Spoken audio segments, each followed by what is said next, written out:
que le venían costando, y entonces me parecía que era importante, bueno, tener un complemento que nos ayude a cerrar, pero ese complemento se debe discutir, ¿no es cierto? En general en los teóricos presenciales, que justo estábamos hablando de la presencialidad con Esther, si hubiera sido presencial hubiéramos visto la película en el aula. Entonces, la clase siguiente, porque en general lleva 1 o 2 horas la película, si termina antes podemos discutirla en el mismo día y si no, en la clase siguiente comenzamos discutiendo la película.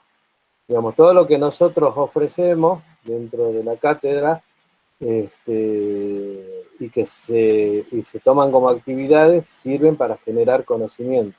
¿Sí? No son porque qué onda, qué lindo, me interesó. Eso no es conocimiento, eso es snobismo. Y nosotros el snobismo lo podemos hacer gratis solos, yéndonos a tomar un café, caminando por la calle. La etnografía tiene otra forma, y la antropología, la creación de conocimiento antropológico, tiene una dirección. O sea, nosotros tenemos una guía y una película para entender, analizar, y en ese proceso tenemos que hacer, ¿sí? En ese orden lógico. Así que bueno, ya me parecía, porque el único que me mandó la guía fue Juan, la respuesta.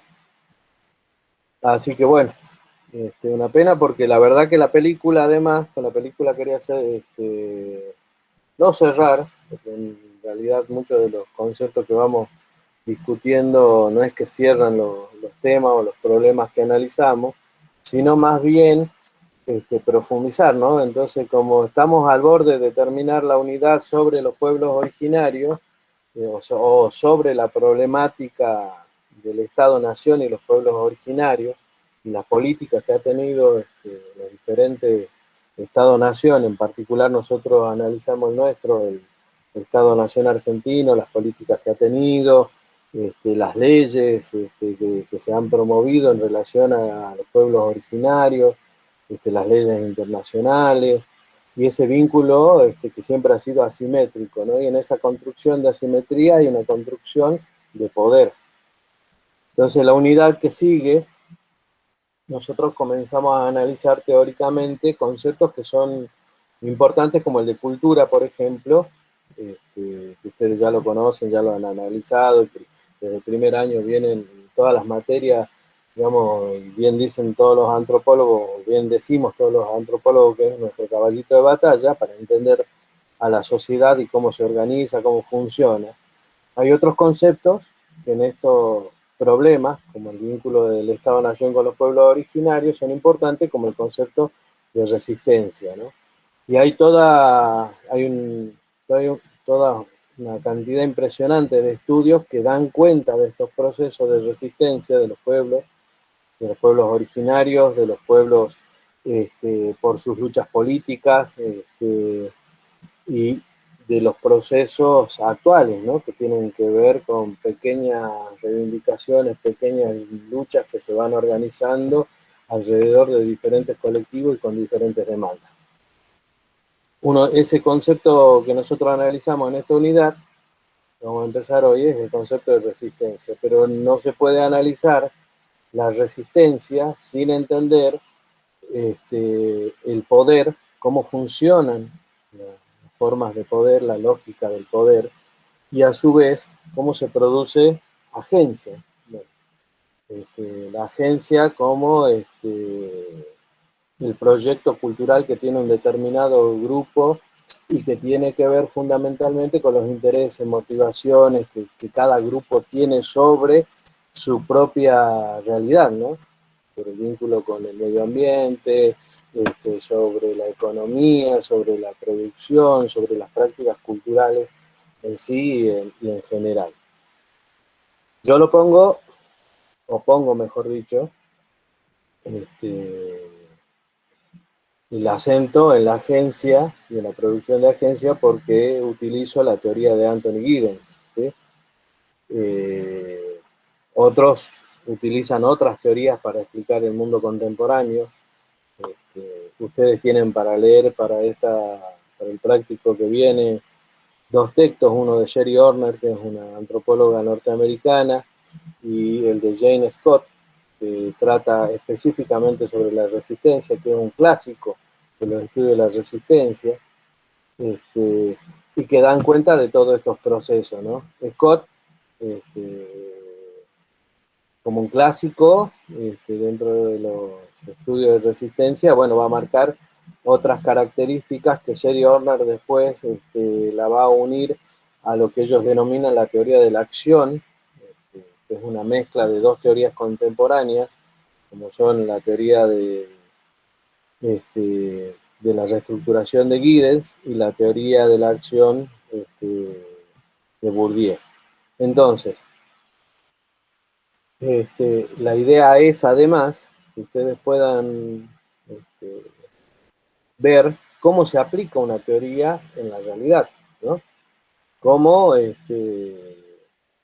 nosotros partimos desde la metodología y desde la búsqueda de una identidad con la historia de la etnografía, ¿no? De la identidad del antropólogo como científico social, ¿no? Con una metodología propia, con una identidad metodológica propia, y cómo se va construyendo el modelo etnográfico, ¿no? Cómo se va armando la etnografía y la obtención de datos de primera mano, la estadía, el trabajo de campo institucionalizado, la marca del antropólogo, y de ahí, bueno, cómo se ha ido modificando a lo largo del tiempo, ¿no? Porque no ha permanecido siempre igual la metodología de la etnografía en sí, ¿no? Ha ido variando. Una de sus principales variaciones ha sido estudiar las propias sociedades, mirar lo que en otra época se denominaba las sociedades complejas, ¿no? Salir del núcleo primitivo, analizar los vínculos, las relaciones, las complejidades que implica el mundo contemporáneo, y entonces como que el antropólogo empieza a segmentar, ¿no? El conocimiento en temas, en problemas que pueda abordar dentro de esta gran complejidad del mundo para entender el mundo actual, que ya no se centra en pequeñas sociedades que hasta ese momento se creían aisladas, que se creían lejanas, ¿no es cierto? Sino que siempre ha habido vínculos, relaciones, este, por supuesto, con los mismos pueblos en un mismo territorio, y que las características del mundo actual han ido cambiando a través de que Occidente va avanzando sobre todo el globo, ¿no? Que va avanzando sobre todas las regiones. Por supuesto, como hemos visto a través de los procesos, primero a través del surgimiento del Estado-Nación, con, con esa uniformidad, digamos, que se pretendía que todos los pueblos que estaban dentro del mismo territorio pertenezcan o adhieran a una misma comunidad imaginada, y a través de una serie de tradiciones inventadas para consolidar esa comunidad, ¿no? Y que con el tiempo, digamos, las diversidades han seguido, que son preexistentes, han seguido su curso y han mantenido, digamos, sus diferencias. Y esto solo se puede explicar bajo un concepto que tiene en ese movimiento, digamos, esta característica que es la resistencia, ¿no?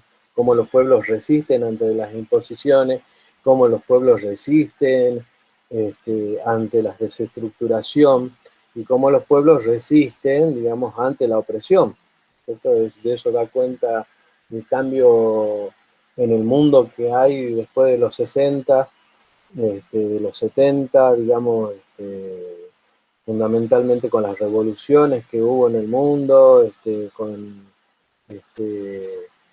la liberación de algunos pueblos, de algunas colonias, o de las últimas colonias, de lo que habla Fanon, y que trae este, eh, hacia, hacia el pueblo europeo, Sartre, cuando le hace la introducción a Fanon en, en el libro que él va a tratar sobre todo los problemas que han tenido bajo las colonias, y de la opresión francesa, ¿no?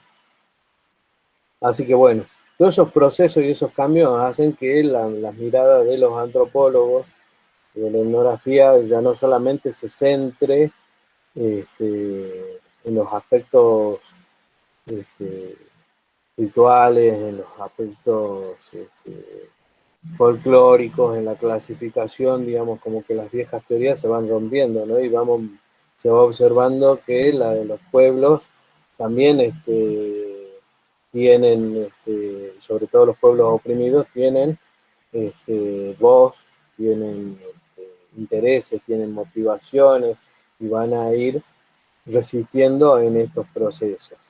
Lo novedoso, digamos, que va a plantear Scott es que existen diferentes formas de, de resistencia, ¿no? No existe una sola forma de resistencia. Y ahí es donde, digamos, me parece que viene la parte interesante, sobre todo para el análisis de la antropología actual, ¿no? ¿Cuáles son esas formas de resistencia? ¿Cómo se manifiestan o cómo las identificamos nosotros en el campo cuando trabajamos? Y cuando trabajamos, cuando uno trabaja con problemas muy explícitos, o sea, la lucha de los pueblos originarios, la lucha por la tenencia de la tierra, la lucha por la emancipación del grupo ante la sociedad, o la lucha por la igualdad de derechos, bueno, es tan explícito, ¿no? Entonces nosotros sabemos, se resisten y están en resistencia por estas características y por este pedido en particular. Pero ahora, ¿qué pasa cuando hay luchas cotidianas, donde hay resistencias cotidianas, y en ese proceso de resistencias cotidianas, digamos, no son tan explícitas las resistencias? Donde uno va a tener que, el antropólogo va a tener que determinar y construir, ¿no? Esas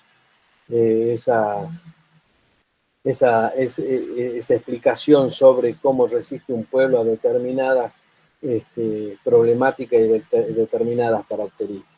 ¿Sí? Bien,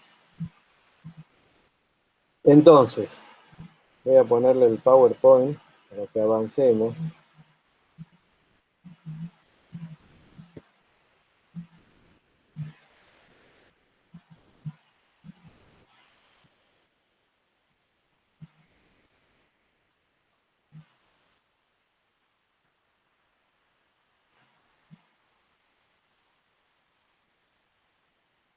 Bien. Los dominados del arte de la resistencia es el librito que ustedes van a tener que estudiar. Cuando uno aborda la cuestión de la resistencia, necesariamente, dice Horner, hay que seguir una triada, ¿no es cierto?, que es fundamental para entender los procesos de resistencia en la vida cotidiana. Y esta triada tiene que ver con el poder, agencia, resistencia, ¿no es cierto? El poder como la base de todas las relaciones humanas, ¿no?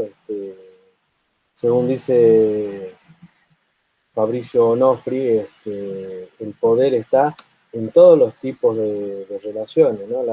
Nosotros tenemos que entender que el poder, después vamos a ir por ahí desglosando, vamos a ir analizando, lo vamos a ir llevando a diferentes niveles, tiene diferentes niveles, pero que en general el poder, esto de que hacer de que otro haga lo que uno quiere, o de que muchos hagan lo que un grupo quiere, tiene que ver cómo se construye y cómo se constituyen las relaciones dentro de nuestra sociedad. En esa construcción de relaciones de la sociedad, dice Onofri, que todos estamos inmersos en relaciones de poder, de diferentes tipos, de diferentes niveles, pero que toda relación es una relación de poder. Una relación de pareja es una relación de poder, ¿no es cierto? Por supuesto que tenemos que entender que no en todos estos procesos solamente existe la opresión, ¿no? También existe, y sobre todo para entender el mundo actual, la negociación, ¿sí? Esta es una de las características importantes que nosotros debemos tener a consideración, ¿sí? Si nosotros entonces entendemos que nuestra sociedad se construyen, se relacionan y las relaciones son formas de poder, entonces vamos a entender mejor, digamos, no solamente el poder como práctica, sino las formas de resistencia que surgen alrededor de estas prácticas de poder. Otro autor que analiza y se dedica y le dedicó su vida al análisis de las relaciones del poder y a deconstruir, digamos, estos procesos a nivel general, ¿no? A nivel amplio para entender la sociedad y para entender las formas de opresión que cada sociedad va a generar, es Michel Foucault, que es filósofo.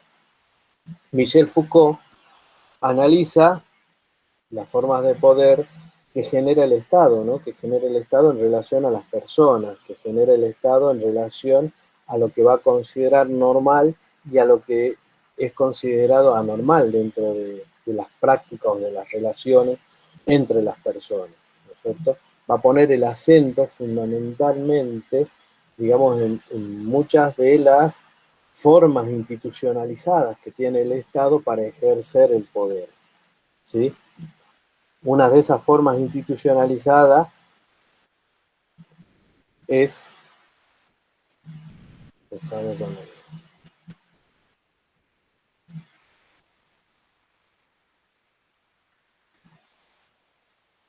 logro que se quede la filmina anterior. Ahí está. Este,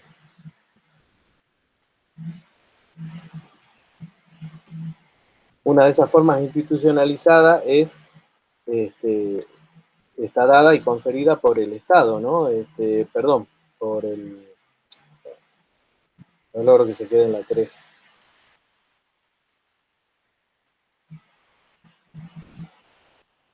Este,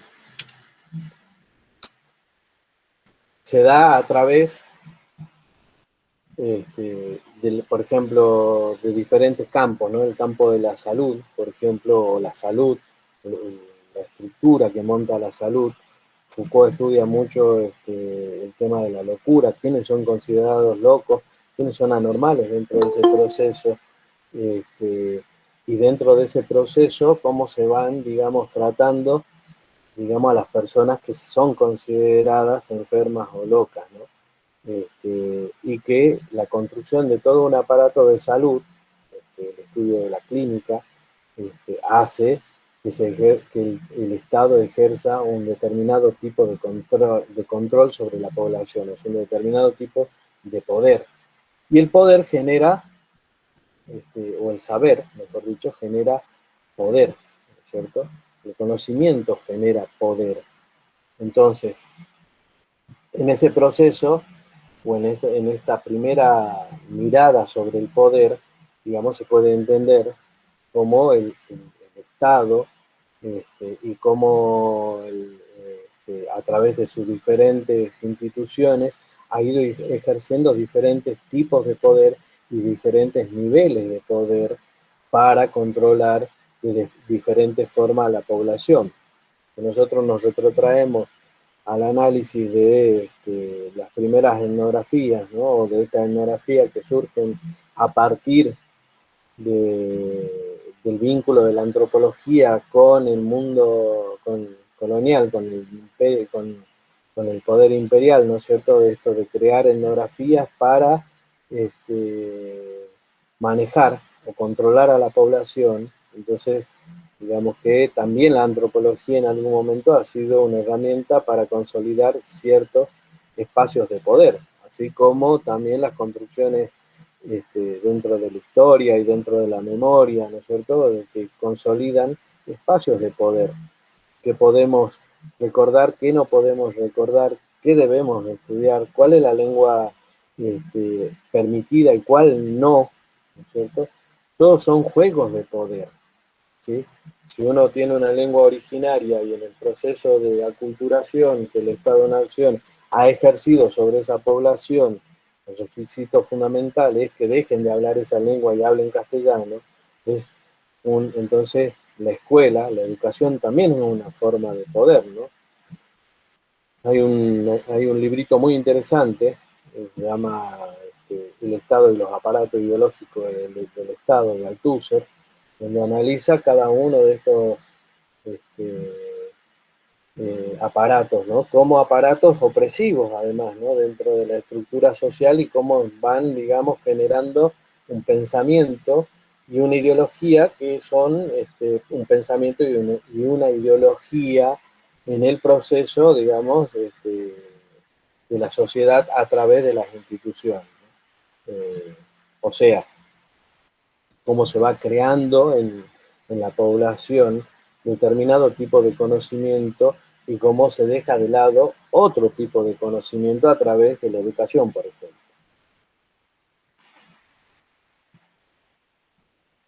Foucault va mucho más lejos, por supuesto, en su análisis del poder, no solo en la estructura, bueno, con el análisis de la salud y la biomedicina y las categorías que él va a pensar para el análisis este, que tiene sobre todo el análisis genealógico, ¿no? Del poder, cómo se estructuran y cómo las leyes son parte de este juego de poder, que nosotros también lo hemos analizado, no en profundidad, pero que hemos mirado a través sobre todo de las tradiciones inventadas, ¿no? Cómo se legitima un orden y cómo se legitiman ciertas tradiciones para generar un determinado tipo de identidad, despojándonos de otros tipos de identidades que eran existentes dentro de un territorio que ahora se homogeniza a través del Estado-Nación, ¿no?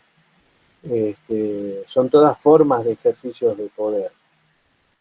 Y acá llegamos a este planteamiento que hace, digamos, saliendo de la mirada del poder solamente y de los análisis del poder que realiza Foucault, a esta mirada que hace Jerry Horner, ¿no es cierto? Y que a partir de Scott, digamos, va a ir generando un análisis más sobre la categoría de resistencia, fundamentalmente, y específicamente dentro del ámbito de la antropología, ¿no? Para analizar sobre todo a los grupos subalternos, ¿no? O subalternizados dentro de una estructura social determinada.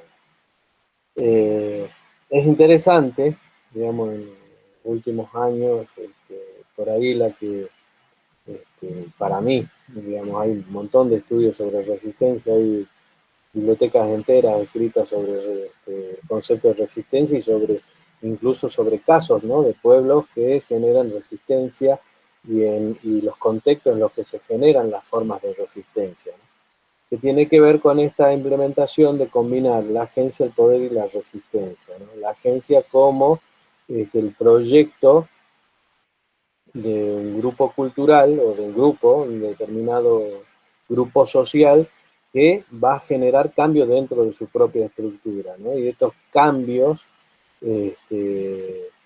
no solamente tienen que ser significativos, sino que son basados y pensados dentro de la propia estructura social, o sea, de la propia pertenencia que tiene el grupo social. No son impuestos, ¿sí?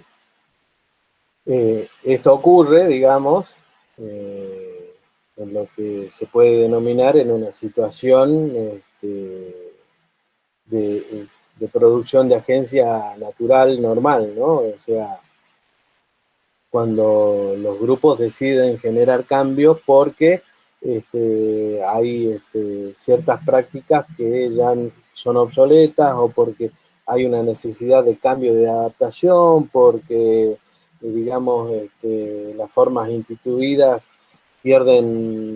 van perdiendo valor y van cambiando dentro de la estructura y se aceptan estos cambios, ¿no? Acá para entender este proceso y para entender la producción de agencia también hay que entender la teoría de las ciencias sociales, un punto de inflexión importante, un quiebre que tiene las ciencias sociales, la antropología en particular, de dejar de pensar en los contextos sociales como contextos que no cambian, ¿no? Contextos que permanecen a través del tiempo y que solamente los agentes, las personas, son capaces de reproducir ese modelo sin voluntad alguna, ¿no? O sea, están sometidos a una estructura mucho más grande y esa estructura hace que los cambios no se puedan realizar porque es imposible modificar la estructura. La estructura es digamos, el condicionante, el limitante que tiene el grupo social, y entonces no se producen cambios. Esto es hasta antes de los 60. Después de los 60 hay toda una teoría nueva, y la teoría social en general y dentro de la antropología en particular se comienza a ver los cambios, ¿no? No solo los cambios, los conflictos que existen dentro de los contextos. Entonces eso que era una fotografía, una instantánea que quedaba a través del tiempo y que permanecía, desaparece, ¿no? Esa mirada, donde los agentes son capaces de modificar la estructura. Por supuesto, la estructura no se modifica totalmente, ¿no? Hay pequeños cambios dentro de la estructura, pero digamos, los agentes tienen esa capacidad de modificar, a pesar de que no se cambia totalmente la estructura. O sea, hay una retroalimentación entre, entre, entre los agentes y la estructura, ¿sí? O sea, hay cambio. Al haber cambio, digamos, este, estamos hablando de una sociedad que no va a permanecer siendo siempre la misma, ¿sí? Y que va a incorporar otras características en sus prácticas culturales, que va a incorporar modificaciones en sus prácticas culturales, y entonces se va a generar constantemente cambios dentro de la población. Eso es el cambio y la agencia, ¿no? La capacidad que tiene la población de generar cambios dentro de su propia estructura. ¿Cuándo surge el poder y la resistencia? Bueno, hay dos formas, ¿no? Un cambio interno, o sea, de un grupo que quiere tener el poder para controlar al resto del grupo, ¿no es cierto? Y entonces va a haber un cambio puede ser un cambio de gobierno, ¿no es cierto? Entonces siempre se está buscando estos cambios de poder. Y la resistencia va a surgir porque va a haber gente que no va a querer cambiar esos proyectos que ya tiene este, implementados o internalizados, o que son difíciles de cambiar, o que no ven otro horizonte posible, ¿no? Entonces van a surgir las resistencias. Esto en un proceso de normal, en un proceso en el que el propio grupo decide qué cambiar, cuándo cambiar, por qué cambiar. A lo que a nosotros más nos interesa dentro de la antropología, o por lo menos mi interés personal, son los cambios que se van a producir por imposición, ¿no? Cuando, digamos, un grupo externo, un grupo con otra cultura, impone a otro grupo determinado sus prácticas y sus formas de ver el mundo, ¿no? Y donde tiene que, en ese proceso, de alguna manera desterrar las prácticas que tiene el grupo dominado, ¿sí? Para que pueda ejercer total poder sobre ese grupo que va a dominar. Ahí surge esta triada de la agencia poder-resistencia, o resistencia-poder-agencia, ¿no? Porque la resistencia también nos puede llevar, a partir de la resistencia, nos puede llevar a generar nuevos cambios, o sea, nueva agencia, y a obtener en este proceso, en esta cadena, poder, ¿sí?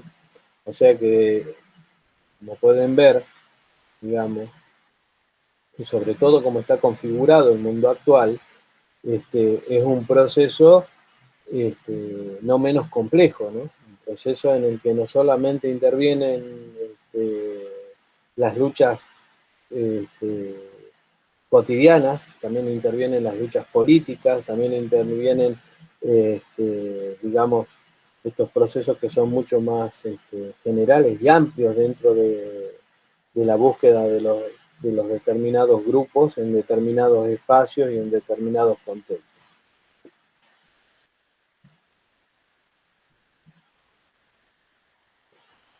Bien. Pero para entender mejor, digamos, este proceso, o entender mejor cómo la resistencia actúa dentro de un determinado contexto, vamos a partir solamente de lo que Scott este, analiza, ¿no? Y cómo analiza la resistencia Scott en determinados grupos. Él hace su estudio fundamentalmente en África, donde intenta analizar cómo resiste, digamos, un grupo oprimido, que son africanos, ante un grupo opresor, que son los colonizadores blancos, y cómo se manejan dentro de la sociedad. Para entender ese proceso, busco una explicación aún mayor, ¿no? Cómo funcionan o cómo funciona la sociedad en general, ¿no? Y él dice que un concepto importante que debemos tener en cuenta y que es importante en todo nuestro proceso social es el de actuación, ¿no? Cómo nosotros nos presentamos, cómo actuamos ante la sociedad, ¿no? O sea, cómo debemos en todo caso actuar, porque son normas instituidas, ¿no? Las que consolidan esta actuación. O sea, que no solamente qué es lo que se espera que uno haga, sino que uno también debe saber qué hacer en determinados contextos y cómo comportarse en determinados contextos. Esto nos lleva a que tengamos, digamos, en este proceso como una doble vida, ¿no? Una vida privada y una vida pública. En la vida privada actuamos de una determinada manera y en la vida pública se actúa de otra manera.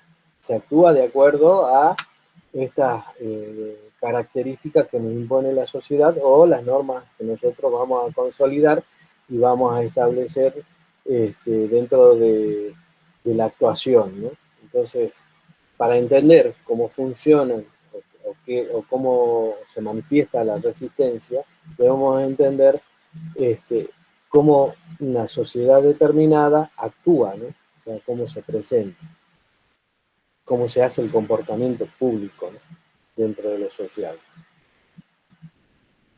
Entonces dice que existen además dos características, ¿no? Por supuesto, no solamente se compone la sociedad de la actuación, o sea, de las manifestaciones físicas y demás dentro de una sociedad, sino poseemos un discurso público y poseemos un discurso privado, ¿no? Hay cosas que podemos decir y hay cosas que no podemos o no debemos decir dentro de determinados contextos, ¿sí?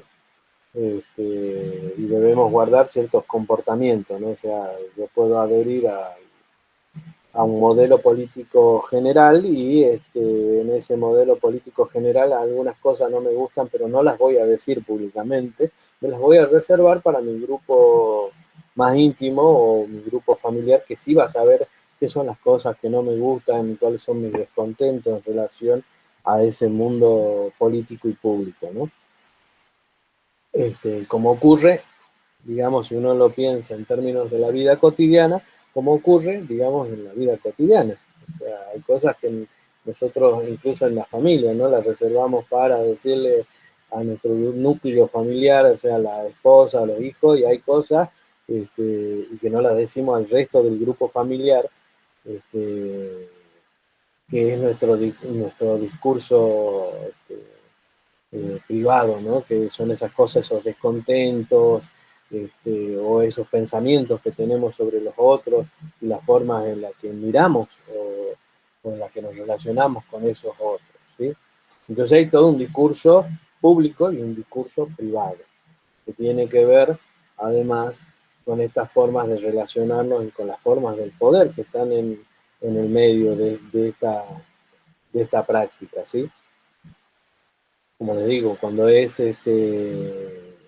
en un, en un vínculo de opresor y oprimido, cuando hay, digamos, cuando la actuación, el rol está bien determinado, es fácil, ¿no? O sea, cuando uno dice, bueno, a ver, el Estado-Nación y los pueblos originarios, cuando uno dice, qué sé yo, los pueblos, la lucha de los pueblos afro en Estados Unidos y los blancos, el norte y el sur, digamos, cuando están bien definidos los choques y la lucha, digamos, es fácil, ¿no es cierto? Y se irá observando cómo cada uno va a construir dentro de ese conflicto discursos públicos, discursos privados y la forma de la resistencia. Bueno, para Scott, lo importante es encontrar no solamente el discurso público, sino también el discurso privado, ¿no?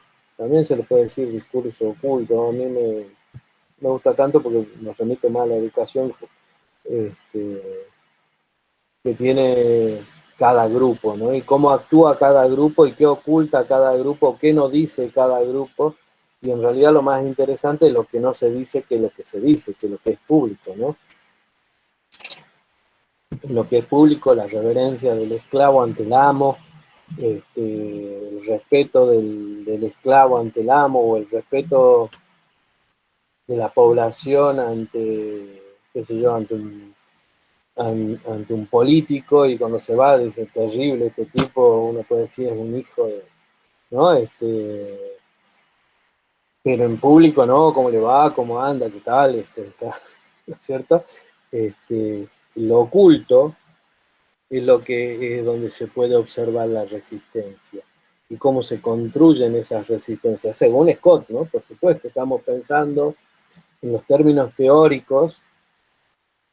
Después uno lo pone a prueba y piensa a ver si esto funciona o no. Uno de los objetivos de que podamos analizar las formas de resistencia y que podamos analizar las formas de agencia, y que podamos mirar la práctica, tiene que ver con esto, ¿no? Con que nosotros, nuestra teoría nos sirva para explicar el mundo, ¿no? Nos sirva para explicar la realidad social, ¿sí? Bien, entonces, en ese proceso de lo oculto es donde se manifiestan las formas de resistencia. Muchas resistencias, digamos, no tienen que ser de forma explícitas, ¿no? Muchas resistencias, la mayoría de las formas de resistencia son implícitas, y sobre todo la del orden de la vida cotidiana, y digamos hay otras que ni siquiera tienen formas de resistencia, porque incluso si las pensamos un poco, yo diría hasta son formas de resistencia tontas, porque nos resistimos, pero a la misma vez no generamos una posibilidad de cambio y tampoco generamos una mejoría para el grupo, ¿cierto? Sino que por el contrario, ¿no? Son formas solamente de mantener la tensión, ¿no es cierto? Entre un grupo y otro, o entre lo que consideramos un nosotros y un otro, ¿no? Dentro de la sociedad. Y que no es si uno lo piensa en términos no solo teóricos, sino prácticos, y vamos deconstruyendo todo este proceso, eh, las resistencias y, digamos, y esta construcción del otro y el nosotros constante, no solamente es una herramienta de la antropología, ¿no? Nuestra sociedad está, por ejemplo, en la actualidad y desde siempre está permeada por ese nosotros y los otros, ¿no? Constantemente. Nosotros familia, los otros que no son familia, nosotros barrio, los otros que están en otros barrios, nosotros mestizos o no, o descendientes de europeos, los otros originarios, este, nosotros ricos, los otros pobres, o nosotros pobres, los otros ricos. O sea, todo el tiempo hay un otro, ¿no? Un otro al cual siempre nos estamos oponiendo, o al cual estamos generando y pensando de diferentes maneras, ¿no? Y eso también es interesante dentro de este proceso de generación de agencia, ¿no? Porque en realidad en una sociedad fragmentada es muy difícil la producción de un tipo de agencia, ¿no? Y eso vamos a ver en las clases que viene, cuando pensemos en las sociedades que están desestructuradas, ¿no? En las sociedades que han tenido fuertes imposiciones culturales, o sea, colonizados, y cómo operan, digamos, estas formas de resistencia dentro de esa sociedad, y se operan, ¿no? Si de alguna manera sirven, se construyen las resistencias. Este, Pensemos además que las resistencias no se, no se dan de una sola manera y no se dan en un solo nivel, sino que hay diferentes niveles de resistencia y diferentes formas de resistencia, ¿sí? Entonces, para Scott, este proceso, a través de lo oculto, es lo que nos da a nosotros el, digamos, el escenario de la resistencia, ¿no? Es lo que, donde se manifiesta de alguna manera la resistencia, no en lo público advertimos el reconocimiento de lo instituido, vemos las actuaciones, que son importantes también las actuaciones, porque después podemos contratar para ver las formas de resistencia. Cuando hay un conflicto físico, armado, qué sé yo, el tema de los mapuches ahora en Chile, digamos, este, mucho más fácil, ¿no? Se evidencian estas formas de resistencia, pero que son formas de resistencia con alta conflictividad, o sea, están expuestas, ¿no? No hay que buscar otra forma. En todo caso, tenemos que entender por qué se ha llegado a esos extremos y cómo se ha ido conformando, digamos, el conflicto dentro de, de, ese grupo o en relación al otro grupo y las formas de resistencia que se van dando, ¿sí? Pero está expuesto, digamos, no hay que buscarlo, la resistencia está expuesta y están expuestos los porqués de esa resistencia. Lo más difícil es cuando, digamos, nosotros trabajamos con sociedades o con grupos que no explicitan las formas de resistencia, ¿sí? eh, donde las formas de resistencia varían y donde parece ser que a lo mejor una de las prácticas de resistencia son prácticas en realidad de aceptación. Y esto es una discusión mucho más amplia, ¿cierto? Que tiene no solamente la antropología, también lo tiene el resto de las ciencias sociales, la sociología, la historia, que tiene que ver con estos procesos que involucran, ¿no?, lo político, que involucran lo ideológico, que involucran horizontes de emancipación, que involucran este, un montón digamos, de, de, de procesos dentro de un grupo y que llevan a determinados tipos de prácticas, ¿no? La colonización para nosotros en Latinoamérica ha sido no solamente un detonante, sino que hoy en día, digamos, si uno mira un poco o hace una genealogía sobre estos procesos, descubre, bueno, que muchas de las prácticas instituidas en la colonia, con diferencias y ajustes, se han ido manteniendo a lo largo del tiempo y que el Estado-Nación, lejos de dar soluciones, ha mantenido esas prácticas opresivas, ¿no? Y entonces en ese proceso también hay que entender que el opresor toma parte del conocimiento del oprimido para mantener este, ese vínculo y esa relación de poder, ¿sí? Esto no es nuevo, digamos, ¿no? Esto, uno lee el mito del amo y del esclavo, puede advertir este proceso, ¿no? Que en este proceso, cómo se construye también a través de la relación de poder ciertas pertenencias, ¿no? Ciertas pertenencias de ambos lados. Por eso es que en estos procesos, donde hay grandes imposiciones culturales, donde, digamos, se trata todo el tiempo de controlar a un grupo, ¿no es cierto? Existen una serie de otras variables que nosotros debemos considerar en ese proceso, ¿sí? O sea que el colonizador no es que no haya incorporado prácticas de los pueblos originarios, también ha incorporado prácticas del pueblo originario y también se ha diluido dentro de ese proceso, ¿sí? En ese proceso que, digamos, es tan complejo que no es solamente opresión y que no solamente tiene que ver en una sola dirección con que hay una imposición y una aceptación del otro lado, ¿sí?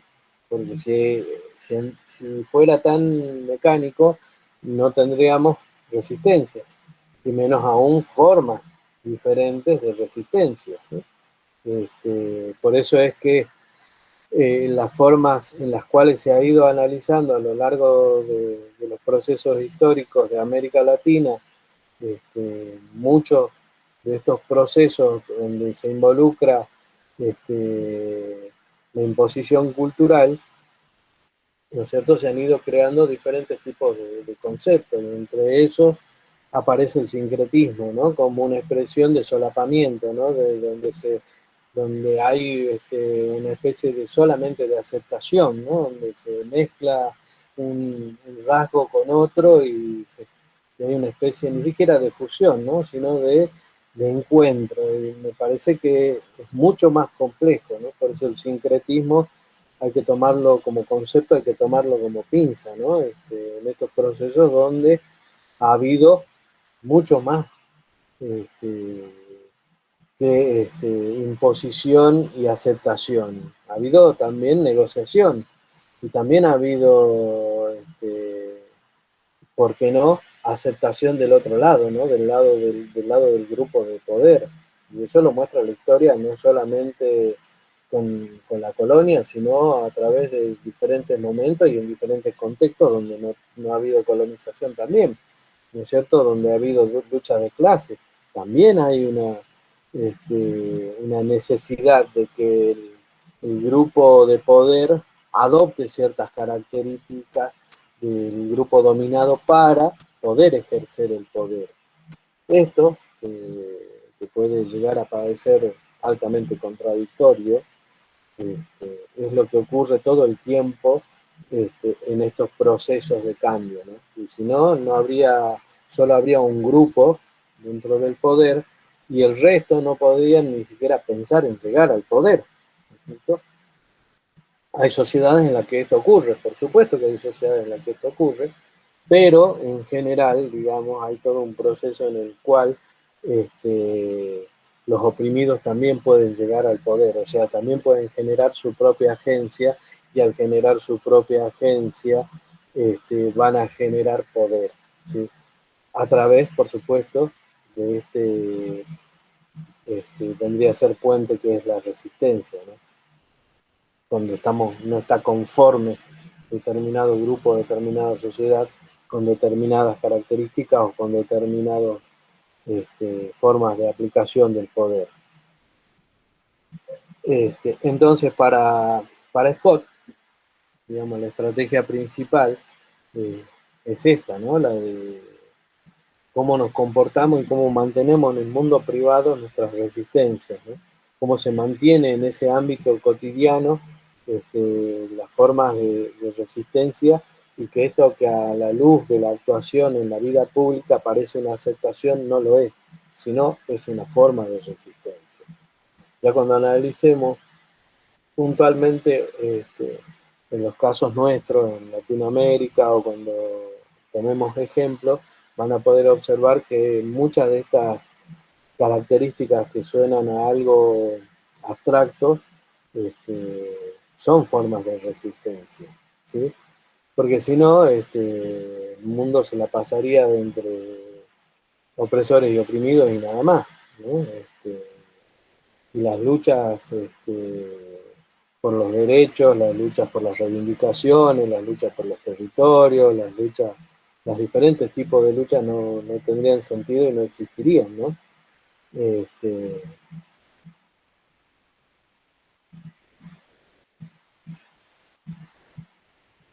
bueno, las formas de teatralización. Existen, este, en general, para Scott, formas donde el discurso público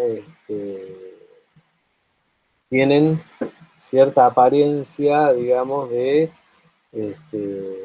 acuerdo y de consenso, ¿no? A nosotros nos ha pasado que haciendo un trabajo de campo en la Puna jujeña, un supuesto líder comunitario preocupado por su gente, y pensando que nosotros éramos técnicos del BIT, nos invita a hacer un taller. Nosotros estábamos haciendo un relevamiento en realidad para el PNUD en diagnóstico, pero no ofrecíamos, no teníamos en nuestras manos, digamos, ofrecer ningún tipo de subsidio ni de recurso alguno, ¿no? O sea, nosotros partíamos como técnicos de hacer un diagnóstico para que ellos, bueno, este, el organismo mayor determine si merecía, valía la pena un subsidio y si se subsidiaba, qué se subsidiaba, ¿no? Qué tipo de producción se subsidiaba, qué tipo de práctica artesanal, la producción ganadera, agrícola, etcétera. Bueno, este supuesto líder nos invita a participar de un taller este, en un lugar que más que un pueblito es un caserío, se llama Puesto Grande, que es entre Santa Catalina y Cieneguilla, un lugar pequeño, con escuela, una canchita y paremos de contar, ¿no? Donde en realidad la comunidad no es que permanece ahí, sino que, bueno, los chicos van a la escuela ahí, que vienen de diferentes lugares de ahí cerca, porque la mayoría está en el campo, ¿no? Está en la zona, están cuidando el ganado. Este, entonces los invita a todos los pobladores de ahí de Puesto Grande y arma el taller. La gente por ahí hablaba, pero hablaba poco, se mostraba muy silenciosa, y él hablaba todo el tiempo, era un hombre que había nacido ahí, pero que los padres lo habían mandado a estudiar afuera y que después se recibió de maestro, terminó en Buenos Aires, después volvió a La Quiaca y de ahí quería retomar, digamos, la actividad en su finca, era medio terrateniente el hombre, entonces, pero, digamos, se ha armado todo esta teatralización de que él era un líder comunitario originario, ¿no?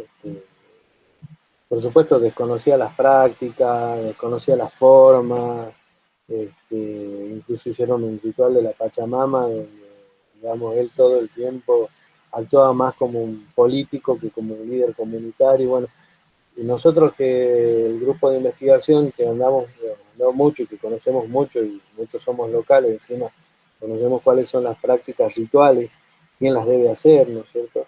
Cómo se deben hacer y demás, nos empezamos a dar cuenta, nos empezó a llamar la atención que este supuesto líder no era tan líder y que la gente estaba más ahí porque como obligada a que haya ido realmente a participar, porque me había tocado en otros lugares ahí cercanos, participar de otros talleres y la gente realmente participaba muchísimo. Y acá la gente se mantenía bastante silenciosa, si participaba era muy escueta, ¿no? Era un sí, un no, y no tenía muchas actividades que mostrar, entonces bueno, nos empezaba a llamar poderosamente la atención ciertas prácticas, un discurso que no aparecía, bueno, en realidad logramos ver que la población no quería saber nada con este hombre, que él lo había obligado porque la mayoría trabajaba dentro de su tierra, ¿no? Y una de las formas de resistencia, nosotros pudimos observar y que se observa mucho en la puna, es el silencio, ¿no? En general hay grupos que tienen que demostrar, hablar, ser verborrágicos. Occidente es muy verborrágico, Occidente habla, cuenta, muestra, y entonces incluso tenemos una frase, ¿no? Para una relación de poder de este tipo que decimos el que calla otorga, ¿no? Si vos no te quejaste, entonces estás conforme con lo que te está pasando y entonces vamos para adelante, ¿no? Muchas tomas de decisión, en muchos proyectos pasa esto, ¿no? El calla otorga y vamos para adelante. Pero en la Cibero, Profesor, respecto a esto de que el callo otorga, muchas veces cuando usted decía que había un líder que sí no, era como que ignoraba ciertas cosas de la misma comunidad. Sucede en casos que escuché varios casos que, por ejemplo, eh, este representante de la comunidad que va y habla por ellos, les dice, ustedes no digan nada, si les preguntan algo, no digan nada, yo soy el que va a responder. Y responden por lo general a, a conveniencia propia, ¿no es cierto?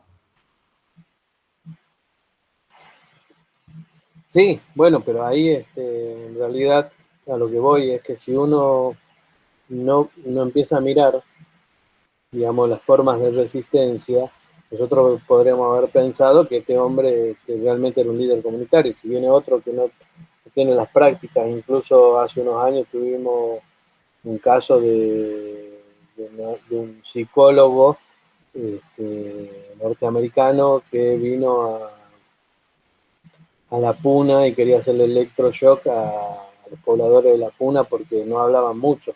Y eso era una de las características de la esquizofrenia. Y yo le quería meter este electroshock a todos. ¿No es cierto? Electroshock. Electroshock, sí, tal cual. Está el caso documentado, desde el Colegio de Antropólogos salimos a repudiar la práctica. Además, Es una locura a esta altura Me de la quedé, vida, ¿no? a esta altura me quedé de la sorprendida. vida, del partido y después de todo lo que ha pasado, ¿no? O sea, de todo el conocimiento que se tiene sobre la práctica que ha generado el electroshock sobre los individuos. Incluso salió en los medios de comunicación porque había un vínculo con algunos psicólogos locales, entre ellos el director del psiquiátrico de ahí de Moreno. Entonces hubo un repudio total, ¿no? A la práctica y a lo que estaban haciendo. Y el tipo tiene publicado un trabajo, este psicólogo en Estados Unidos, eh, sobre la población de la Puna. Para darle, digamos, un ejemplo de cómo las miradas culturales, digamos, las prácticas culturales diferentes, ahí entraríamos en el biopoder de Foucault, considera una población porque tiene una determinada característica y porque tiene una determinada historia, como enferma, ¿no? Como que tiene un problema grave de salud, no de comunicación, de salud. Entonces, se la encasilla detrás de un mote de enfermedad mental, ¿no? Pero bueno, entonces si nosotros fuéramos antropólogos que desconocemos estos procesos, que no sabemos o que no miramos estas formas de resistencia, podemos comernos el verso de que este tipo realmente era este, un líder comunitario, ¿no? Que trabaja para su comunidad, perdón, y que ejerce, digamos, un trabajo incluso bueno para su comunidad, ¿no? Más allá del ejemplo, en realidad lo que me interesa es mostrarles que muchas de las prácticas que tiene la población, toda la población, nosotros, bueno, yo les traigo el ejemplo desde la etnografía, porque es el campo que más hice, pero hay un montón de otros ejemplos que se pueden dar, en la Puna. El silencio es valorado, ¿no? El silencio es parte de la vida cotidiana y el silencio es parte de la resistencia también. Cuando a ustedes, cuando la población este, tiene algún descontento, cuando hay un problema, no pelean, no van al enfrentamiento. Algunos sí, pero la mayoría no, es silencio. Ellos demuestran una no aceptación a partir del silencio, ¿no es cierto? Y entonces en estos procesos de la resistencia y de los niveles de resistencia en la vida cotidiana, nosotros tenemos que tener especial este, eh, forma de mirar, ¿no? Una especial construcción, incluso teórica, en relación a estos procesos de la vida cotidiana, ¿sí? Y a las resistencias de la vida cotidiana, ¿sí? Hay otros que se expresan de otra manera y otros que digamos, generan otro tipo de prácticas. El silencio a mí es un ejemplo que me gusta mucho porque en general no se piensa en el silencio como una forma de resistencia, ¿no? Todo lo contrario, digamos, estamos acostumbrados a la forma expuesta de resistencia. Sí, Juan. Sí, profe, estaba pensando en la dictadura, era muy común decirnos a muchas personas que había que hacer silencio. Entonces hubo una especie de opresión justamente utilizando el silencio. Y bueno, muchos vecinos no denunciaban los secuestros y hubo mucha gente que vivía sola, que la familia se enteró mucho tiempo después de que habían sido secuestrados y los habían desaparecidos. Y estaba pensando en que las madres de Plaza de Mayo hicieron todo lo contrario, no hicieron silencio, hicieron mucho ruido para poder poner en evidencia una opresión que se estaba ejerciendo. Entonces, estaba pensando internamente en esto que a veces los silencios, me parece muy buena la idea esa de que es resistencia en ciertos lugares, En ciertas prácticas, claro, en exactamente, ciertos grupos. Yo lo que les digo, exactamente, ciertos grupos. Porque el silencio no como imposición, ¿no? O sea, no como ahí donde vos, el ejemplo que vos estás tomando, lo que han hecho los militares es una imposición, ¿no? O sea, un llamado al silencio. Acá el grupo ha construido una forma de resistencia que tiene que ver con toda una historia, una trayectoria. Pensemos desde la colonia, el Estado-Nación y la actualidad, ¿no? Para Sí, llegar sí, a ese punto. sí, sí, sí, claro.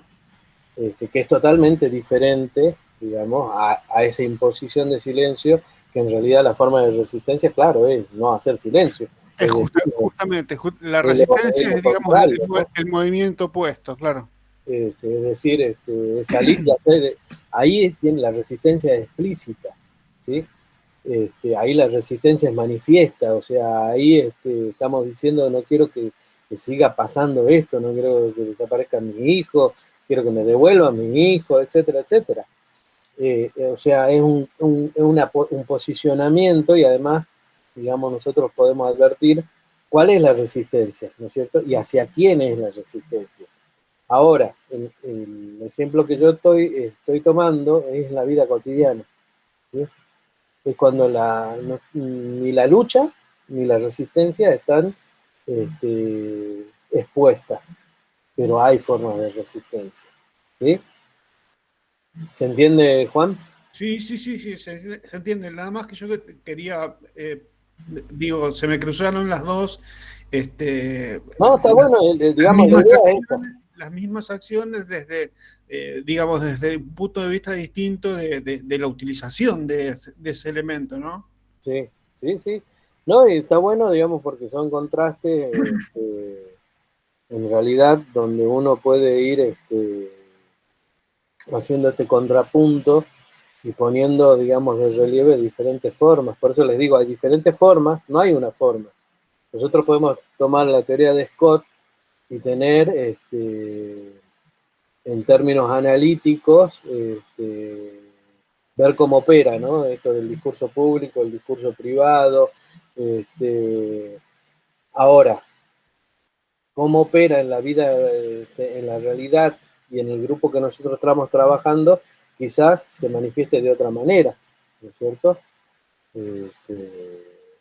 O de las estrategias que el grupo decida tomar. Algunos son este, a través del silencio, otros son a través de la negación, otros son a través de la exposición, ¿no? De hacer explícitos los problemas y de generar una resistencia abierta y que esté expuesta, digamos, que la podamos analizar de esa manera. Eh, Ahora, cómo operan dentro de las sociedades, es lo que más me interesa que podamos analizar y que les quede que hay no solamente diferentes formas, sino diferentes niveles de resistencia a esas prácticas que muchas veces uno no tiene lugar donde encajarlas.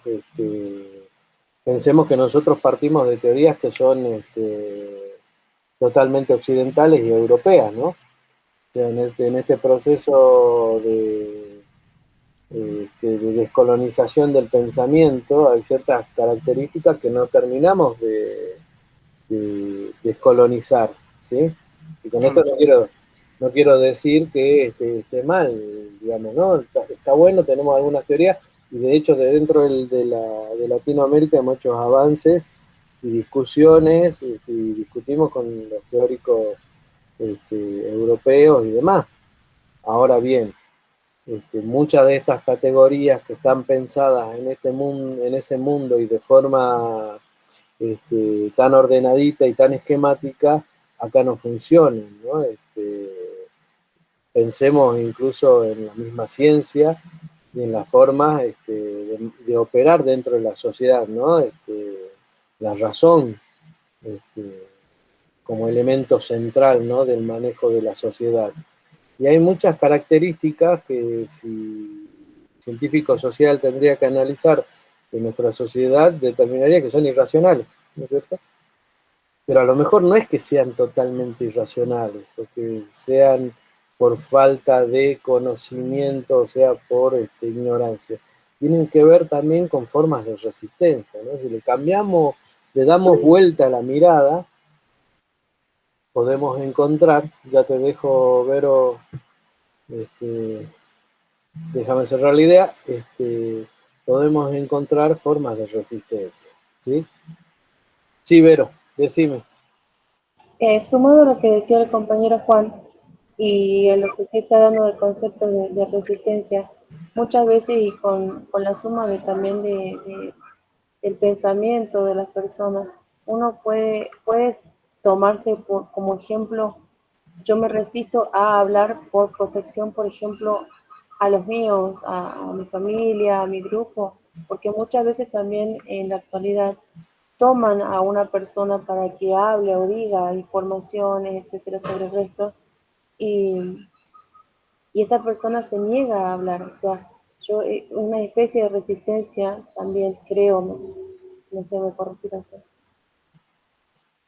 Puede ser. No hablar en clase no es resistencia. No, no. Me acabo de acordar para pensar un ejemplo que te escucho a vos y a Juan. No es una forma de resistencia. Débora, meter la pata. El conocimiento se logra en el diálogo, además, la participación, así que no es una forma de resistencia.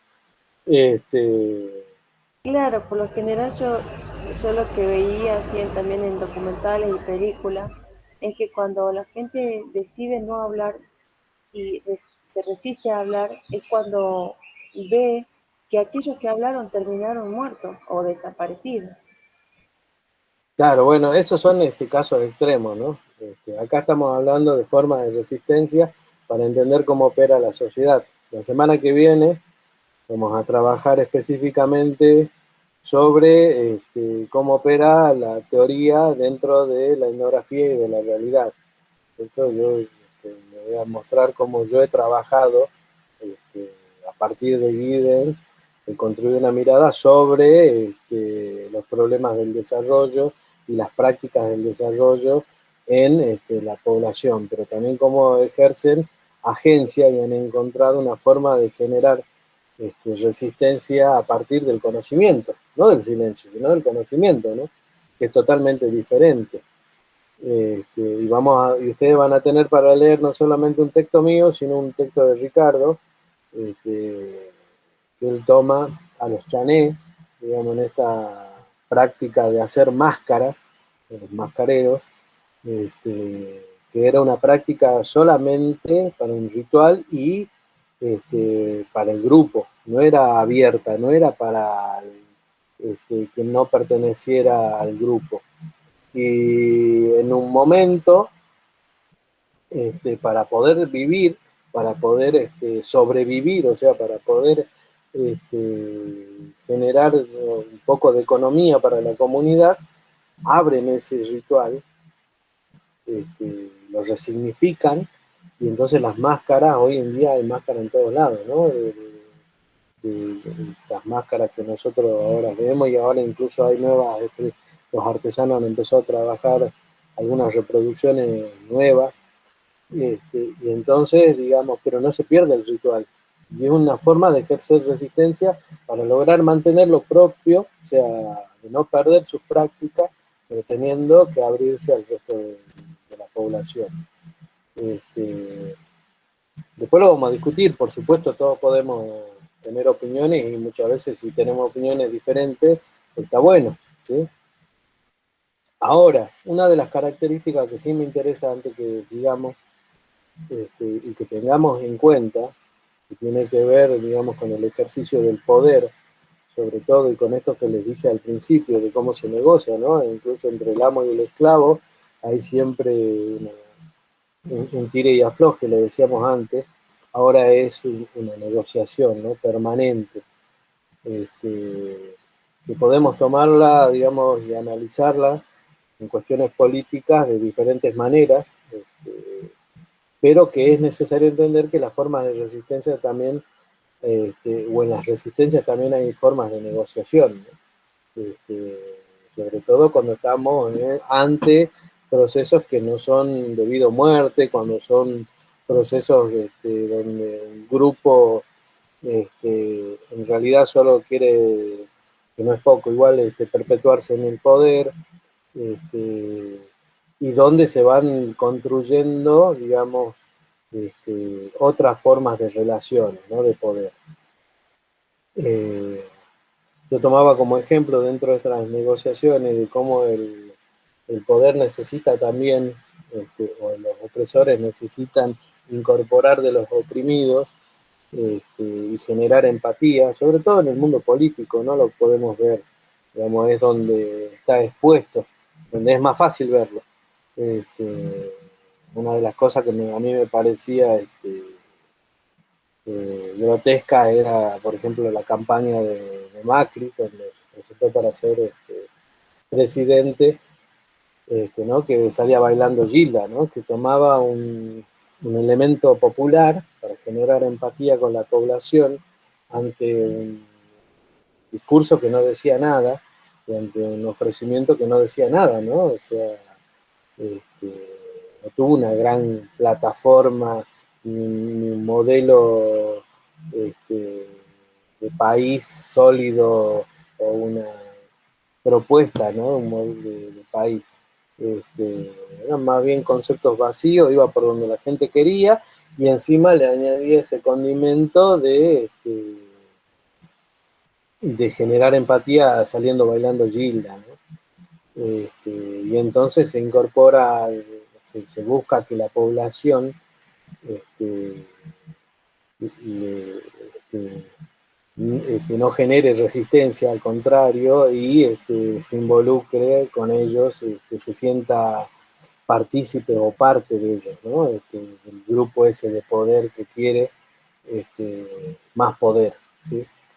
El uso de los rituales andinos, digamos, no solamente por el ejemplo que les di de este supuesto líder comunitario, sino que en todos estos procesos de teatralización que vemos este, en este juego de la agencia del poder y la resistencia, como de repente han cobrado valor, ¿no? Como de repente las prácticas que eran la práctica de los otros se transforman en una práctica del colectivo más amplio de nosotros, y entonces tanto el carnaval, la Pachamama, no solamente se institucionalizan, sino que también se transforman en ejes centrales de nuestra cultura, ¿no? Se exotizan en muchos de los casos, y surgen grandes apropiaciones políticas, sobre todo de los políticos locales, me refiero a Morales, a todos estos grupos de poder que están instalados desde hace años, que han ido generando o buscando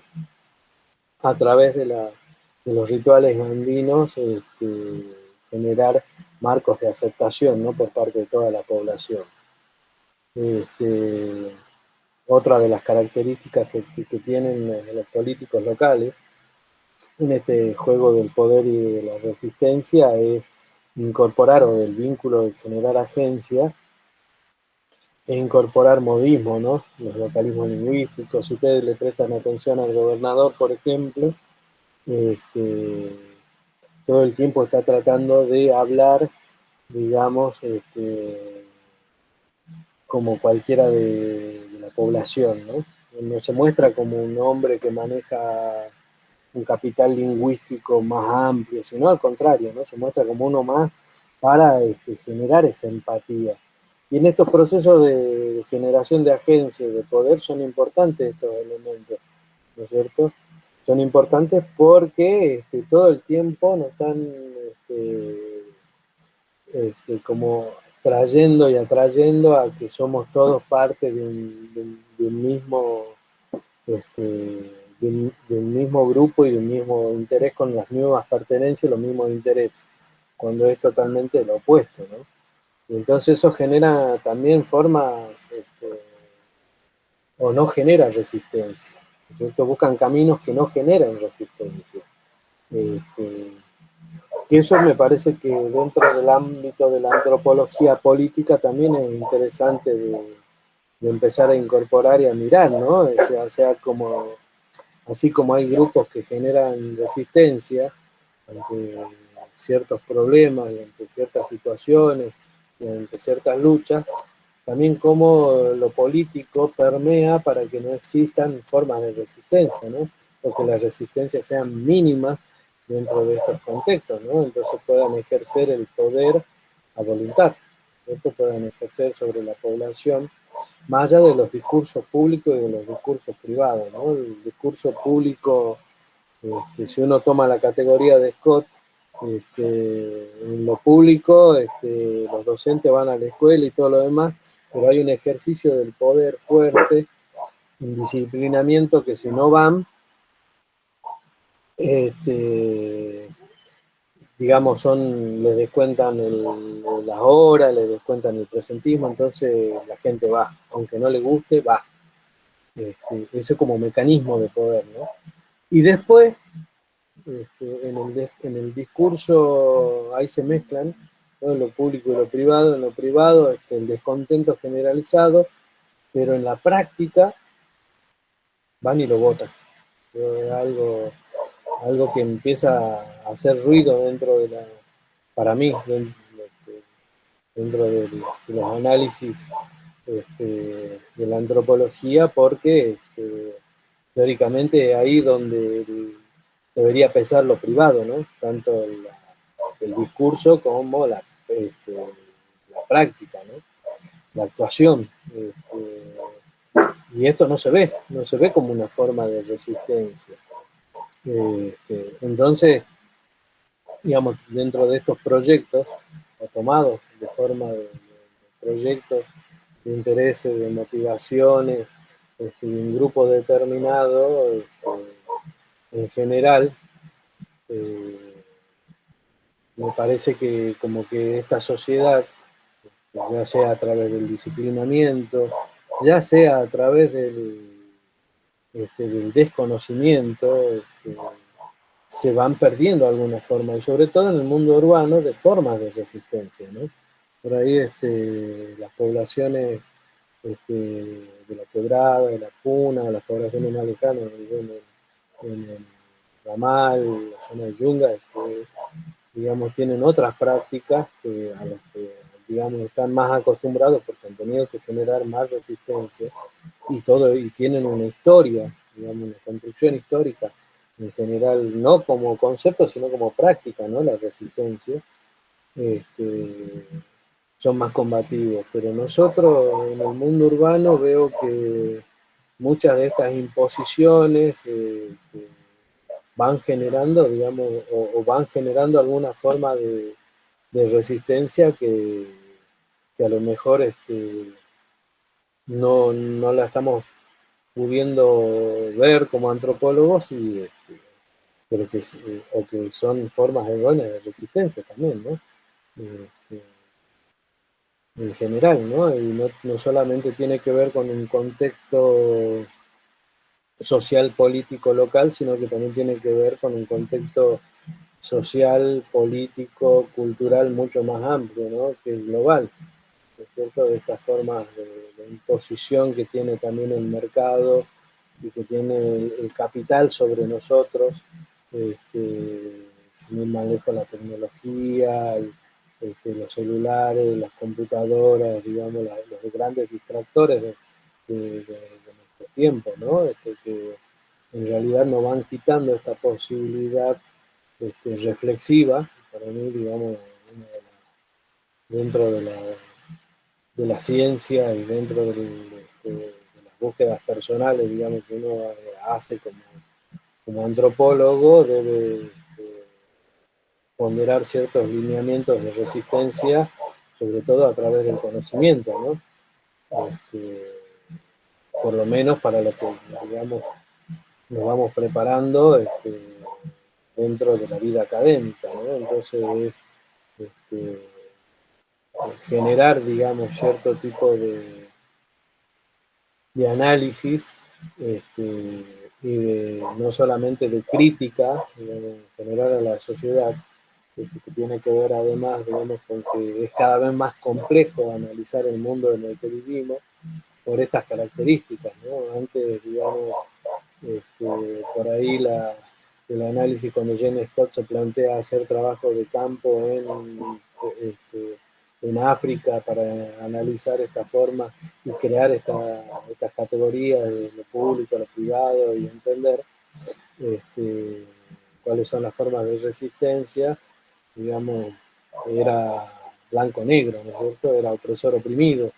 En esta forma, en nuestro mundo cotidiano y en nuestra vida cotidiana, las luchas son, hay muchas más luchas, como dice Slavoj Zizek, no significa que todas vayan con el mismo interés ni que se unan para lograr un interés común que es terminar con el sistema, porque en realidad el sistema es opresivo de diferentes formas y a diferentes niveles, pero que a la misma vez, digamos, nos somete a otras formas, ¿no? Y a otras formas de control, ¿no es cierto? Entonces, analizar la resistencia en estos procesos es mucho más complicado, ¿cierto? Es mucho más complicado, es mucho más complejo,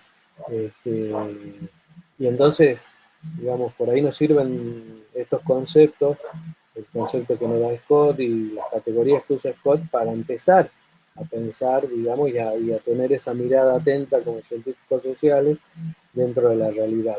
Y después, digamos, otros autores como Sherry Horner, digamos, que está hablando ya más en tiempo presente y que empezó a incorporar, digamos, dentro de esta mirada, digamos, ciertos esquemas complejos, ¿no? Porque en realidad tiende a complejizarse cada vez más los vínculos con la población y entre la población. En el caso nuestro, no sé si pasará lo mismo en todo el mundo, nuestra vida cotidiana está muy politizada, este, por lo general, digamos, hemos llegado al extremo, parece que ahora hay una especie de vicio, ¿no? Con lo político, estamos todo el tiempo en campaña, estamos todo el tiempo recibiendo información de determinado tipo de candidatos. Además, si no estamos en campaña, están los diferentes bandos, ¿no? Que están todo el tiempo generando información en contra de uno, en contra del otro, hasta el punto de no saber cuál es la realidad y qué opera dentro de esa realidad. Y ahora con este último cimbronazo que hemos recibido con la pandemia, en la cual hemos terminado encerrados, entonces los mundos sociales como que se diluyen, ¿no? O sea, no son lejanos o cada uno piensa de acuerdo a lo que consume, sin contrastar. este, Me parece que se hace aún más complejo. Eh, para mí la solución está, digamos, siempre en nuestra práctica como etnógrafo, ¿no? El trabajo de campo, la duda y cómo opera y qué piensa la gente, qué piensa sobre determinado tema, problema, y las respuestas que podemos aportar desde las ciencias sociales están ahí, ¿no? En el campo. la única forma en la que nosotros podemos operar de alguna manera y generar un pensamiento dentro de la ciencia, un pensamiento propio, y dentro de nuestro esquema analítico, digamos, mejorar la teoría, ¿no? Como les digo, son interesantes estos dos autores, son interesantes las categorías, es interesante el mundo en que nos introduce la antropología, siempre nos lleva hacia otras propuestas, pero también es interesante que comencemos a pensar en propuestas, en categorías propias, ¿no? A no tener miedo a crear, digamos, categorías y conceptos propios que van a partir de este análisis de nuestra realidad, del vínculo con nuestra realidad, ¿no? Este, porque si no seguimos, digamos, como un poco reproduciendo algunas características que después no nos cierran, ¿no?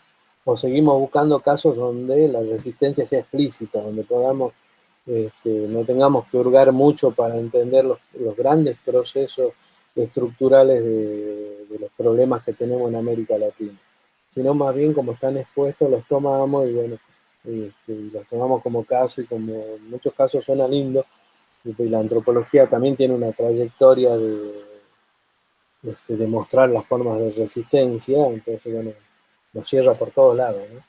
Lo interesante es profundizar más sobre estos problemas. Bueno, dudas, preguntas, aportes, ya que estamos, no se resistan, el silencio no es acá en el mundo académico una forma de resistencia. Yo no tengo preguntas, está muy claro. Aporte, Juan, vos siempre tenés alguna idea. Que entré tarde. Ahí está Judith. Sí. Profe, bueno, yo no vi la película, pero a medida que iba dando la clase, me acordaba de lo que leímos ahora para este trabajo y me hacía recordar mucho lo que decía la autora con el tema de que, a ver, acá lo noté. Puse que el colonialismo opera como una estructura de hábitos, lo cual condiciona la conducta de los sujetos y esto están constantemente transformándose, o sea, es lo que usted decía, cómo va cambiando y cómo nosotros nos vamos transformando, digamos, con la manera de pensar colonizadora. Y aparte, con el tema de la actuación también lo noté y me hizo acordar al trabajo práctico que teníamos con respecto a lo de las miradas, el texto de Sartre. Cómo Sí. las miradas nos definen a nosotros, o sea, a ver, lo puse acá, la mirada de los otros o del otro es constituyente de mi identidad. Eso también me hizo recordar bastante a cómo el otro interfiere, digamos, en nosotros. Todo el tiempo estamos atravesados, porque somos parte de un mismo mundo, no es que porque ponemos una línea ficticia o virtual entre nosotros y nosotros, el otro deja de afectarnos y nosotros dejamos de afectar también a los demás. Al contrario, todo el tiempo hay una interacción, todo el tiempo hay un compartir, todo el tiempo hay negociación de aceptaciones y no de las prácticas. Nos pueden gustar más, nos pueden gustar menos, nos pueden no gustar, pero existen, ¿no es cierto? Y ese es el... Profe, Sí. Sí, con lo que dice Judith, y también la mirada del otro te interpela, Claro. te está interpelando para ver si perteneces o no perteneces a la sociedad, digamos, ¿no? Entre comillas, quiero decir. Con lo que tenés te interpela, con lo que te vestís te interpela.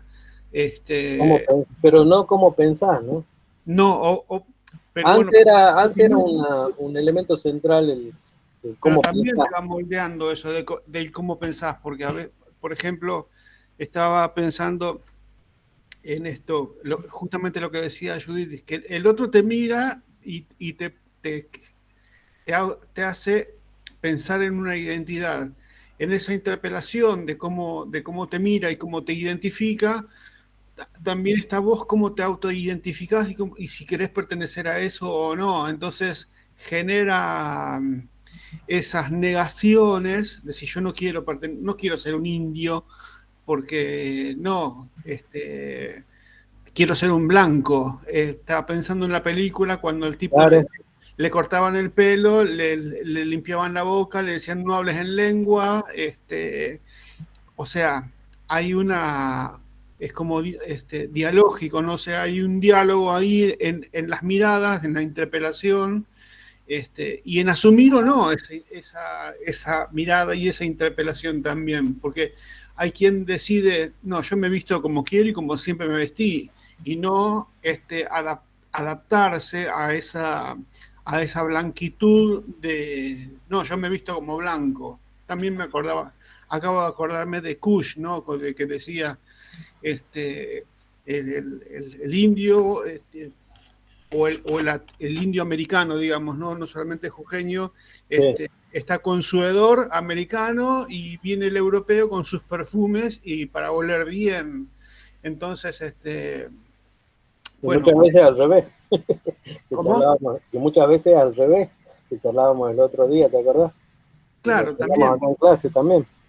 Sí, sí, sí. Y bueno, y también me acordaba cuando vos hiciste un comentario recién acerca de este de ciertas apropiaciones. Entonces me acordaba que allá en Hurlingham en una plaza hicieron un pozo con piedras para hacer todos los años un homenaje a la Pachamama, pero son toda gente blanca, no es que son jujeños, y se sacan fotos y qué sé yo, y es un montón de cosas públicas para parecer o para querer aparentar los rituales, ¿no?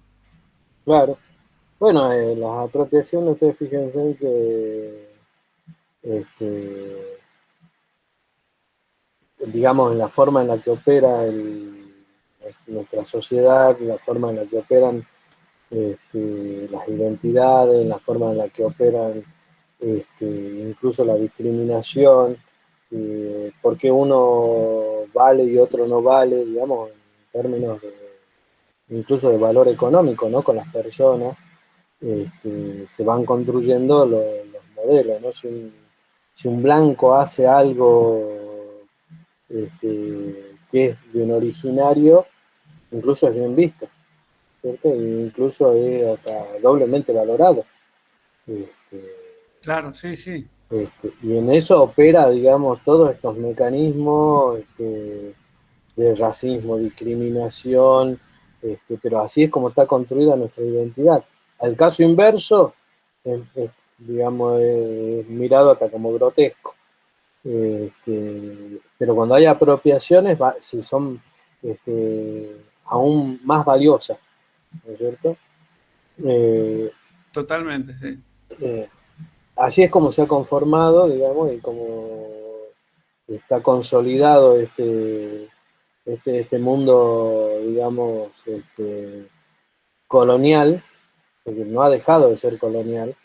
No podemos hablar de poscolonialidad porque no ha pasado la colonialidad. La colonialidad está vigente en sus prácticas, que es lo que dice Silvia Rivera, ¿no? No hace falta más discursos descolonizadores, hace falta prácticas descolonizadoras. Entonces nosotros podemos entender en todo este proceso cómo está conformado nuestro mundo, pero no solamente lo tenemos que hacer a nivel teórico, también lo tenemos que hacer a nivel práctico. Tenemos que aceptar la diversidad. ¿No es cierto? Como les decía, nos gusten las prácticas, nos gusten más, nos gusten menos, no nos gusten. Muchas veces, como ya tenemos instalado el prejuicio, hay prácticas que no las realizamos por el prejuicio que tenemos. ¿No es cierto? Y después con el tiempo las incorporamos y las aceptamos y nos damos cuenta que era solo prejuicio, que ni siquiera era un problema real, ¿no es cierto? Entonces, bueno, la antropología nos hace pensar en todos estos procesos, nos hace fundamentalmente pensar en eso, en un proceso. Esto no empezó ahora, esto no es de hoy, no es de ayer, esto viene de larga data, viene de una construcción de opresión que se generó a través de la colonia y que sigue instituido hoy. Por eso podemos entender cómo opera el poder, ¿no es cierto? ¿Quiénes operan dentro del poder? Sí, Vero. Si me permite, o sea, una opinión, ¿no? Respecto a lo que decía el compañero Juan, que en Buenos Aires habían hecho un curso para poder llevar a cabo la celebración de la Pachamama, y ahí hago entre comillas cuando él dijo, pero todo realizado por personas blancas. Sí. Yo le noto ahí un touch de discriminación, y sumo lo que No, usted no tiene que ver decía, con discriminación, Vero, tiene que que ver, yo también hablo de hombre blanco y claro, hombre negro. cuando usted decía, mientras sea propio, o sea, mientras uno lo haga como propia, en este caso, la celebración, es, creo que bienvenido, ya sea por un mulato, por un indígena, por un originario, por un blanco o por un Claro, colorado. depende del sentido que le den. Claro, Depende, exactamente. En eso me bueno, parece por eso que Juan, estaba en un realidad está poquito Juan de ahí, más claro. ese comentario. Vero, Sí, una cosa es que vos hagas el ritual, lo hagas en tu casa, o que te juntes con vecinos para hacerlo en algún lugar, y no el hecho de hacerlo en una plaza pública, en nombre del municipio y sacándose fotos para ponerlas en YouTube, digamos. Ahí hay me parece que hay una búsqueda de apropiación y de intentar legitimarse y de posicionarse frente a un grupo societario, como que sos Claro, un... pero además la práctica tiene Y un como, componente esencial ahí, que es la como que teatralización. claro, y como que eso, y como que, teatralización. y como que sos representativo de la puna, ¿me entendés? Y no tiene nada que ver. ¿Se entiende lo que Ah, quiero decir? bien, bien, bien. Sí, O sea, más pero no sé es si una... quiero decir, a ver, Magali puso algo en el chat, me vuelvo al mí, porque estoy en presentación, me complica. Dice, Magali dice, eso me pasó a mí, profe, con el tema de nuestros fieles difuntos, mi familia no lo realiza, pero en el trabajo de campo descubrí su importancia y valor y me di cuenta de ver que crecí con el prejuicio de mis padres. Bueno, no, a todos nos pasa, digamos, dice yo, que hay prácticas a las que formamos parte de nuestro mundo cotidiano. Jujuy es un mundo diverso, ¿no es cierto? Tenemos diferentes prácticas. Y en vez Si me, de si caer me en el permite prejuicio, un ejemplo, un sí, pequeño ejemplo, profesor, que en Tilcara me di con una sorpresa así también de una familia, justamente como la compañera decía, una familia que no estaba habituada a realizar ningún tipo de ningún tipo, digamos, de ninguna parte de esta celebración del ritual ni de los fieles de los santos, ni de los difuntos. sí, Y este año, hace no mucho que fallece el padre de la familia, sí, y, y la madre dice, yo lo voy a hacer, porque bueno, en la creencia está que vienen las almas, entonces dice, y yo voy a esperar a tu papá, si se suman, bien, y si no, también. Y se sumaron todas las hijas a realizar por primera vez en su casa todo lo que era la celebración de las ofrendas. buenísimo. Bueno, pero eso es parte de esto, ¿no? De la aceptación de la diversidad. Eso es parte de una construcción y un conocimiento que tolera la diversidad. Y está bueno, digamos, en realidad sería lo óptimo, sería que todos tiendan a hacer lo mismo, a aceptar o no, o sea, también como aceptar que el que no le gusta o no practica, no lo haga. Digamos, hay diferentes formas de ver el mundo y de practicar el mundo. ¿Sí? Claro, a eso quizá iba la opinión de mi compañero Juan, y yo no, yo lo vi por el otro lado, me asenté más en lo blanco que más Claro, en no, la no, bueno, aceptación. es la Está muy bueno. teatralización. Yo tengo un ejemplo que no lo voy a dar porque no le va a gustar a mucha gente, pero en realidad hay todo un montaje y una teatralización de muchas prácticas locales y de muchas otras prácticas que no son locales, donde en realidad lo que se busca es eso, ¿no? Mostrarse, nada más que mostrarse, apropiarse, no darle sentido. En realidad los rituales tienen un sentido organizador, tienen un sentido de vida, de pertenencia. Entonces, le dan sustento, ¿no?, a la vida cotidiana. Eso lo hace Eso por también teatralizar nomás, bueno, es otra historia, digamos. está bueno porque en este momento no recuerdo bien el nombre del grupo de teatro en el que también mi madre conformaba. Eran grupos de personas adultas, eran de un bachiller, y llegaron a representar, como decía el compañero Juan, representaban, ellos lo hacían la, diferentes celebraciones, entre eso la Pachamama y los rituales de los difuntos y etcétera.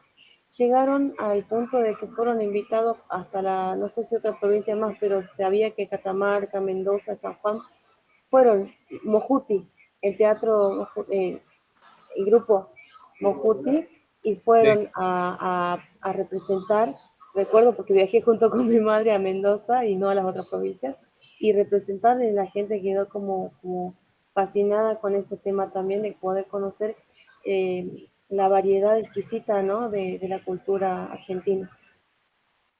Buenísimo. Bueno, este, quedó pendiente lo de la película, ¿no? Que el único que la vio al final fue Juan. Este, me parece que No, sí, profe, sí la vamos a ver, vamos a hacer la tarea. tienen que mandarme la guía de preguntas y la semana que viene vamos a empezar por ahí. Igual, digamos, a seguir dentro de la temática, porque vamos a ver los casos. Este,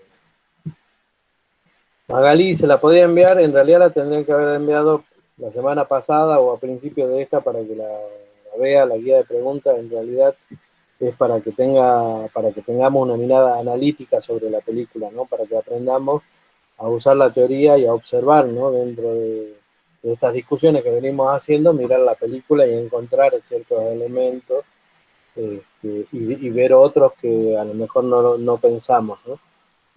Para eso era la película, y para eso es, digamos, en realidad no la voy a dejar como una tarea superada, porque no es una tarea superada, no importa, y además porque se la están perdiendo, digamos, es como, digamos, los diferentes medios nos brindan diferentes posibilidades, lo audiovisual, como los libros, como los documentos, nos permiten conocer diferentes puntos de vista y diferentes problemáticas. Bueno, entonces hay que aprovechar, digamos, de hacerlo, ¿no? O sea, además es una película que no tiene desperdicio, en general, ¿sí? ¿Hasta cuándo nos daría, profe, para presentarle?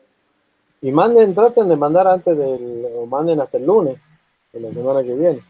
Bueno, profe, gracias. Tienen el práctico, no mañana, no, el jueves tienen el práctico a la tarde, entonces el otro déjenlo para el lunes, mándamelo en el lunes, excepto Juan, que ha sido el único que ya me mandó.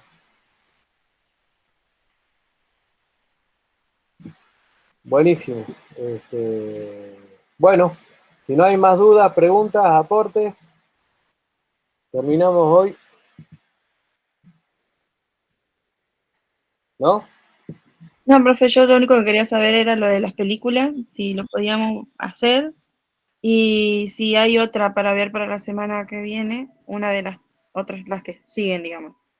Voy a subir una, no sé si vieron, en realidad, porque para la resistencia medio un poco más complejo. No sé si vieron también La Lluvia. Por ahí la usa, creo que el profe Fede o alguno también la usa. No. ¿No? ¿No la vieron? No, yo no la vi, no. ¿Cuál, profe? También La Lluvia. ¿No? No, no me acuerdo. Es sobre unos gallegos que van a hacer una película sobre Colón en Bolivia. Entonces sería ver La Lluvia y qué otra. No, esa, voy a subirles hoy, les subo también La Lluvia para que la tengan para la semana que viene. O sea, para que la veamos después del práctico del teórico de la semana que viene, ¿sí? Porque todavía no hemos cerrado. En realidad que ustedes vean una película cuando cerramos la unidad. ¿Se acuerdan? Uh-huh. O sea que como todavía no estamos cerrando esta unidad, voy a subir la película, pero todavía no, también La Lluvia no tienen que hacer. Me interesaría que vean la otra, ¿sí? Profe, yo sí pude ver esa película, está muy buena, también La Lluvia. Bueno, Me interesa que la veamos a la luz de los conceptos que venimos trabajando, ¿sí?